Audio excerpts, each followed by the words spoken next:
Երկրի վրա քայլող քաջ առյուծները և երկնքում սավառնող հերոս արծիվները։ Հեղինակ Մատինա Մարինե Մանուկյան։ Արամայես Գրիգորի Միքայելյան, ապրիլյան պատերազմի անմահ հերոս։ Ծնվել է 1996 թվականի հուլիսի 21-ին Սյունիքի մարզի Գորայք գյուղում։ Դեռ մանկության տարիներից նրա մոտ նկատվում էր աշխատասիրություն գյուղի գործերում։ Օգնում էր հորն ու ակտիվություն ցուցաբերում անասնապահական գործերի մեջ, ապա մեծ սիրով օգնում էր նաև մորը տան գործերում։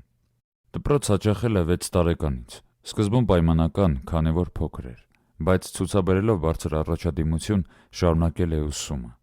Շարունակել է մինչև 4-րդ դասարան, որից հետո ծնողները տեղափոխել են Երևան, հետո էլ Էջմիածնի Ոսկեհատ գյուղ։ Արամայիսն այստեղ էլ է աչքի ընկել իր խելոքությամբ և խելացիությամբ, ավարտել է գերազանցությամբ։ Իրենց դասարանը միշտ շատ ակտիվ է եղել։ Մայրը ամեն անգամ ծնողական ժողով գնալիս հպարտորեն է հետ եկել։ Ուսուցիչները շատ հաճախ ամբողջ դասարանից բողոքել են, նույնիսկ աղջիկներից, բացի Արամայիսից։ Հակառակը, մորն ասում էին. «Գոնե մի չարություն կամ մի անշնորհք բան արած լիներ, մի բան էլ քեզ ասեինք, Լիլիթ ջան»։ Մեր հերոսի վրա ազդում էր նույնիսկ այն, որ դասարանի տղաները դասղեկին էին զայրացնում, ասում էր. «Մա, ախր մեղք է, ինքն էլ է մարդ, ոնց կարելի է»։ Դպրոցում նրա սիրելի առարկաներն են եղել պատմությունը, գրականությունը և հայոց լեզուն։ Գրողներից էլ Պարույր Սևակին էր շատ սիրում։ Դպրոցի հետ զուգահեռ զբաղվել է քանդակագործությամբ և փայտի փորագրությամբ, հաճախելով Հայաստանի DOSAF ռադիոկապի և տեղեկատվական տեխնոլոգիաների բաժնում որպես կապավոր ու ավարտել գերազանց։ 2013 թվականին զուգահեռ հաճախել է ՀԲՄ-ի Հայաստանի բարեգործական ընդհանուր միության Էջմիածնի Հայորդաց տուն, փայտի փորագրության բաժինը և սկսել սիրով ու մեծ նվիրումով հայկական զարդանախշեր քանդակել։ Եվ հիմա նրա գործերը զարդարում են իր իսկ փառքի անկյունը, որոնք նրա հարազատների համար սրբություն են դարձել, որովհետև իրենց որդու ձեռքի գործերն են, չէ՞ որ նրա մատներն են կպել այդ փայտին և շունչ տվել նրան։ Այո, Արամայիսն իր մատներով շունչ ու ոգի էր տալիս անշունչ փայտին։ Նա բոլոր ծանոթներին ու ընկերներին, ովքեր բանակ էին գնում, բոլորի համար խաչեր էր փորագրում արագ-արագ, նվիրում, որ անփորձանք հետ գան տուն։ Բա դու, սիրելի հերոս, բա քեզ ինչու ոչ մի հատ չպահեցիր, որ գեթ մեկն էլ քեզ պաշտպաներ։ 2013-ին դպրոցն ավարտել է հարվածային և ընդունվել Հայ բուսակ համալսարանի իրավագիտության բաժինը։ Քննությունների ժամանակ էլ ընդունող հանձնաժողովը պատմության բանավոր քննության ժամանակ բացի քաշած տոմսից այլ հարցեր էլ է տվել, և Արամայիսը բոլոր հարցերին պատասխանել է շատ արագ ու անկաշկանդ։ Հանձնաժողովի անդամները զարմացել են, ապա խրախուսել։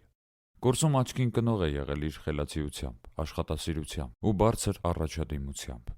Իրեն այնպես է կարողացել արդարացնել ուսման մեջ, որ դեռ առաջին կուրսի տարեվերջին ուղարկել են փաստաբանների գրասենյակ, սեմինար դասընթացների, իսկ երկրորդ կուրսի առաջին կիսամյակի քննությունները հանձնել է գերազանց և զորակոչվել բանակ։ Արամայիսը բանակ է զորակոչվել 2015 թվականի հունվարի 17-ին, Արցախ։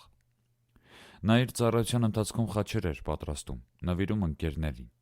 Նրա աշխատանքներն այնքան մանրակրկիտ և նուրբ են, որ կարծես ձեռք կպած չլինի։ Ապա քանդակել է Հայաստանի գերբը, որը ցավոք կիսատ է մնացել, և վերջերս հարազատների խնդրանքով այն տեղափոխել են Էջմիածին։ Մեր հերոսը դիրքերում է եղել 2016 թվականի մարտի 15-ից։ Քանզի սահմանի իրավիճակն առավել քան լարված էր։ Մինչև 31-ը եղել է զգոն, զենքն ուսին։ 31-ին իջել է դիրքերից և զանգել տուն։ Տանեցիներն ուրախացել են, բայց ինչ իմանային նրանք, որ այդ ուրախությունը կարճ է տևելու և իրենց զինվոր որդին հավերժական կարոտ է թողնելու իրենց սրտերում։ Ապրիլի 1-ին տանեցիներին մտածված չզգուշացնելով, որ նրանք չանհանգստանան, կրկին բարձրացել է դիրքեր, քանզի սահմանի իրավիճակն արդեն պայթունավտանգ էր։ Բարձրացել են դիրքեր տագնապով, գրավված բարձունքի համար պայքար մղելու։ Արամայիսն իր խրամատից նկատել է երկնքից կարկտի պես թափվող միները և վազել դեպի կողքի խրամատում կանգնած ընկերը, դեպի Արամ Աբրահամյանը, որ նրան իր թիկունքով պաշտպանի։ Փորձել է օգնել նրան, մտածելով, թե վերջինս վիրավոր է։ Եվ այո, երկուսն էլ վիրավոր են եղել։ Մեր հերոսն իր խրամատից վազել է Արամ Աբրահամյանի մոտ ու հենց թռել է, որ Արամին թիկունքով պաշտպանի, այդ պահին իրենց վրա է թափվել հակառակորդի ականները։ Եվ ոչնչացնելով հակառակորդի բազմաթիվ գրոհայինների, երկու ընկեր զոհվել են նույն խրամատում, իրար հետ։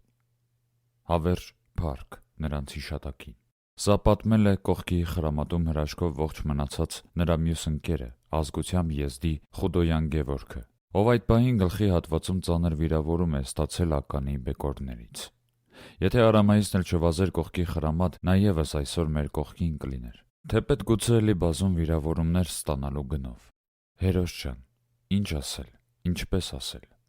Միթե ընկերոջդ կյանքը թանկ էր սեփական կյանքիցդ, բայց ցավոք նրան էլ չկարողացար փրկել, ու դու էլ նրա հետ բռնեցիր ճամփան հավերժի ճամփորդի, թե գիտակցաբար մենակ չթողեցիր քո ընկերոջը հավերժի ճամփին։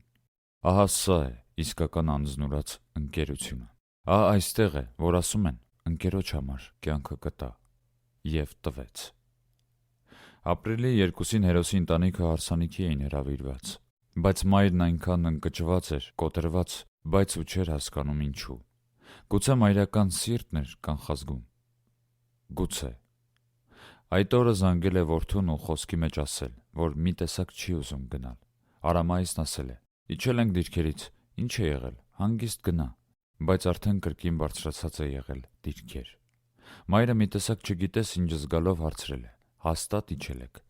Արամայիսը մի փոքր լռել է, ապա ասել է. հա, լռել է։ Ինչու էիր լռում, հերոսս, չէիր ուզում մորդ խաբել, թե ինչ։ Չգիտեմ։ Ամսի 3-ին էլ է մայրը զանգել որդուն։ Արամայիսը հարցրել է նրան. Էն օրը հարսանիքին գոնե նկարվել ես, գոնե ժպիտով ես նկարվել, թե չէ եկել եմ բանակ, բոլոր նկարներդ տխուր են։ Ապա մորը խնդրել է, որ հեռախոսը փոխանցի եղբորը, Արսենին։ Լիլիթը զգացել է, որ խոսելու ընթացքում Արսենն այլայլվել է, հարցրել է նրան, թե ինչ է եղել, Արսենը կարողացել է կեղծել, թե հեռախոսն է ուզում, պիտի սարքի ուղարկի, բայց Արամայիսը եղբորն ասել էր. ամսի 1-ին մեզ նորից դիրքեր են հանել, մամային դեռ բան մի ասա, թող չնեղվի, այստեղ կյանքը 50-50 է, չգիտեմ, կիջնեմ թե չէ։ Պապային ու մամային լավ կնայես, իմ փոքր եղբայրը դու ես։ Հաջորդ օրը ամսի 3-ին երեկոյան ժամը 22:00-ի սահմաններում հաղորդագրություն է գրել. մամ ջան, ես լավ եմ, լավ կմնաս, և նորից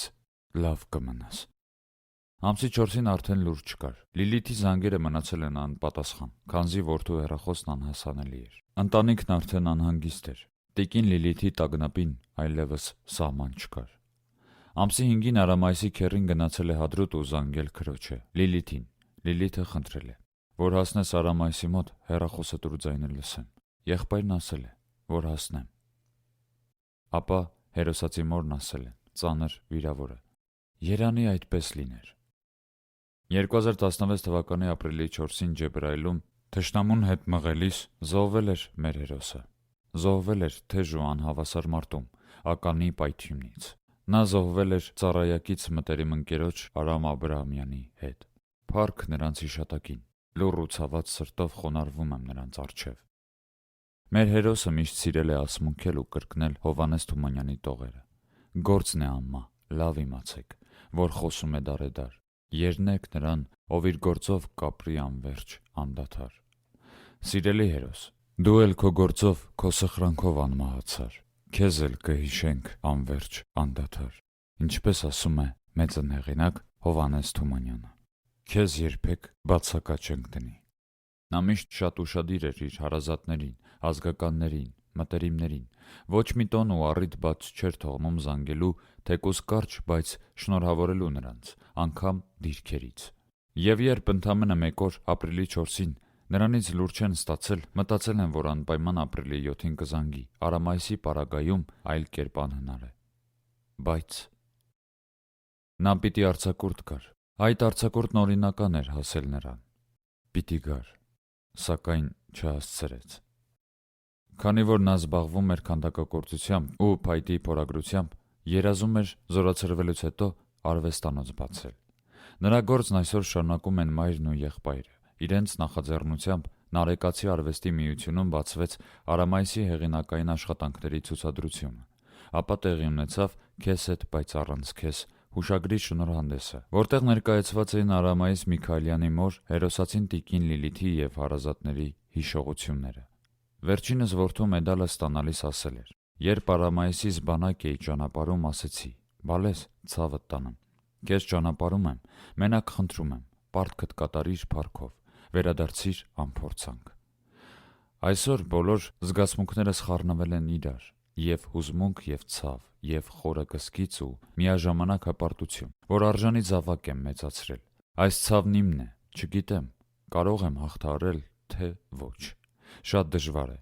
հոգիս լացում է, կարոտն է խեղդում, կարոտ։ Միակ մխիթարանքս երևի այն է, որ հերոս որդի եմ ունեցել, գիտակցել է, որ մահվան է գնում։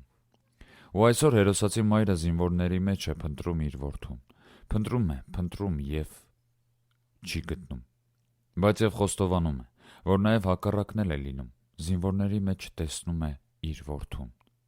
Այստեղ է, որ խառնվում են իրականն ու անիրականը, այստեղ է, որ չգիտես որտեղ է վերջանում իրականությունը եւ որտեղից է սկսվում անիրականի սահմանը։